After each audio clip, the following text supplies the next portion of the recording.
Hello दोस्तों। यार, क्या आपको भी लगता है कि आपकी यूपीएससी 2026 की तैयारी बिल्कुल सही ट्रैक पर है? प्रीलिम्स अब ज्यादा दूर नहीं है और आज के करंट अफेयर्स में ना कुछ ऐसे टॉपिक्स हैं जो सीधे आपके एग्जाम पेपर में छपने वाले हैं। स्पेस टेक हो, इकोनॉमी हो या फिर हेल्थ, आज हम सिर्फ उन मुद्दों को डिकोड करेंगे जो सबसे ज्यादा इंपॉर्टेंट है। तो चलिए, बिना कोई टाइम वेस्ट किए सीधा आज के टॉपिक पर आते हैं और अपनी तैयारी को और भी सॉलिड बनाते हैं। आज 4 मई 2026 के डेली करंट अफेयर्स में आपका बहुत बहुत स्वागत है।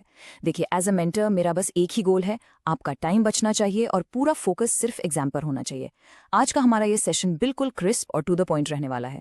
अपनी नोटबुक्स निकाल कर रेडी हो जाइए, क्योंकि आज जो भी हम डिस्कस करेंगे ना, वो सीधा आपके शॉर्ट नोट्स का हिस्सा बनना चाहिए। आज के हमारे एजेंडा में ये 5 मेन पॉइंट्स हैं। सबसे पहले मिशन दृष्टि और स्पेस टेक, फिर हम बात करेंगे CBAM यानी कार्बन टैक्स इम्पैक्ट की। तीसरा टॉपिक है बच्चों में बढ़ती डायबिटीज की स्क्रीनिंग। उसके बाद पॉलिटी का एक बड़ा ही डिबेटेड इशू IT एक्ट और ऑनलाइन सेंसरशिप। और लास्ट में अपना फेवरेट क्विक प्रीलिम्स बूस्टर। तो बस बिल्कुल इसी स्ट्रक्चर में आपको अपने नोट्स बनाने हैं। चलिए स्टार्ट करते हैं अपने पहले टॉपिक से, मिशन दृष्टि। ये टॉपिक आपके जनरल स्टडीज पेपर 3 यानी साइंस एंड टेक्नोलॉजी के लिए एकदम सुपर इंपॉर्टेंट है। अब यहाँ पर एक बहुत ही इंटरेस्टिंग कॉन्सेप्ट है, ऑप्टोसार।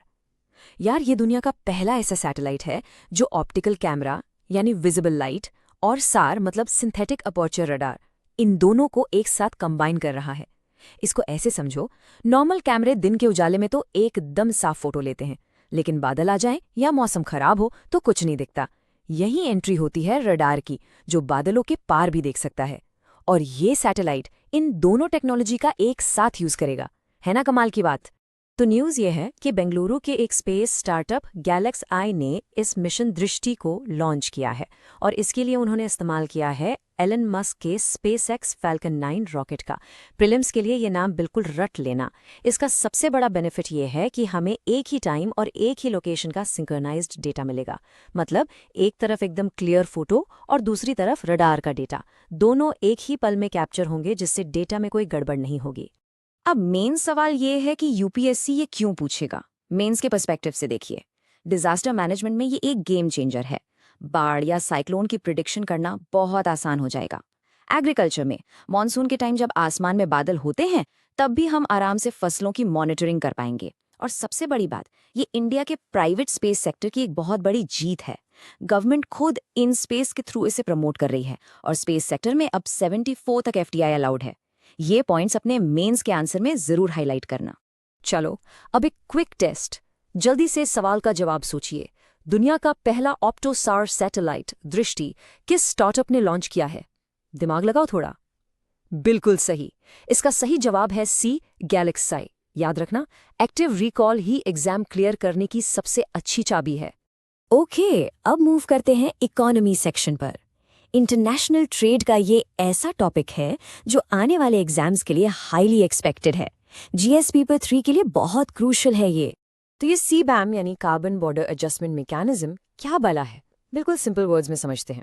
मान लो एक सीमेंट की बोरी यूरोप में बनती है। वहाँ एनवायरमेंट के रूल्स बहुत स्ट्रिक्ट है, तो सीमेंट बनाने का खर्चा काफी बढ़ जाता है। वही बोरी इंडिया में थोड़े कम खर्चे में बन जाती है। तो अब यूरोपियन यूनियन क्या कर रहा है, वो बाहर से आने वाले ऐसे सामानों पर एक एक्स्ट्रा टैक्स लगा रहा है, ये देखकर कि उस सामान को बनाने में कितना कार्बन एमिशन मतलब कितना प्रदूषण हुआ है। अब ध्यान देने वाली बात यह है कि ये रूल 1 जनवरी 2026 से एक्टिव हो चुका है। इसका सीधा टारगेट वो इंपोर्ट्स हैं जिनमें कार्बन एमिशन हाई होता है, जैसे स्टील, एल्यूमिनियम और सीमेंट। यूरोप कह रहा है कि भाई हम तो अपने लोकल प्रोड्यूसर्स को बचाना चाहते हैं, लेकिन यार इसका सीधा नुकसान हमारे जैसे डेवलपिंग देशों को होगा। इंडिया से एक्सपोर्ट होने वाले इन सामानों का कॉस्ट बढ़ जाएगा, जिससे यूरोप के मार्केट में हमारे प्रोडक्ट्स महंगे हो जाएंगे और हमारा एक्सपोर्ट डाउन जाएगा। अब इस डिबेट में ना दोनों तरफ के अपने अपने वैलिड पॉइंट्स हैं। एज ए यूपीएससी एस्पिरेंट हमें दोनों को बिल्कुल न्यूट्रल होकर समझना है। यूरोपियन यूनियन का तर्क है कि इससे ग्लोबल कार्बन लीकेज रुकेगा और दुनिया भर में क्लीन एनर्जी प्रमोट होगी।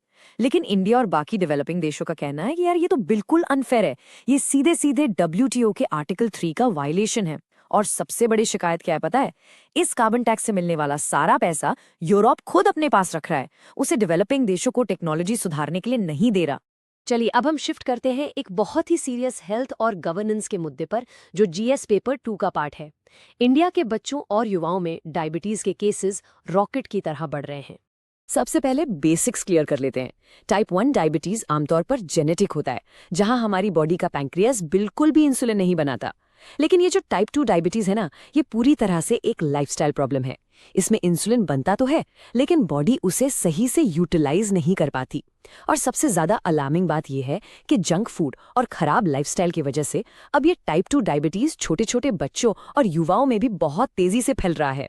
इसी खतरे को भांपते हुए गवर्नमेंट ने 0 से 18 साल के बच्चों के लिए एक नया फ्रेमवर्क लॉन्च किया है।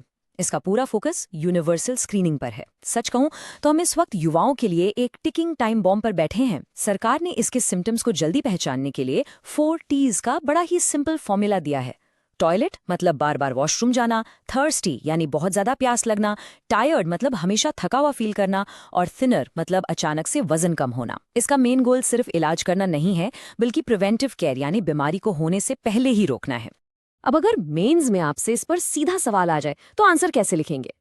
शुरुआत करना लाइफस्टाइल चेंजेस के कारण बढ़ते टाइप 2 डायबिटीज के फैक्ट से, फिर बताना कि इसका इकोनॉमिक बर्डन कितना भारी है, क्योंकि यार डायबिटीज का मैनेजमेंट कॉस्ट तो जिंदगी भर चलता है। इसलिए हमें प्रिवेंटिव हेल्थ केयर पर शिफ्ट होने की सख्त जरूरत है। और सोल्यूशन वाले पार्ट में आप अर्ली डायग्नोसिस के साथ योगा के इंटीग्रेशन की बात जरूर लिखना। आगे बढ़ते हैं पॉलिटी और राइट्स के एक बहुत ही गर्मा गर्म टॉपिक पर, IT एक्ट और ऑनलाइन सेंसरशिप। जीएस पेपर 2 के लिए ये काफी इंपॉर्टेंट है। चलिए इसके लीगल मैकेनिज्म को समझते हैं।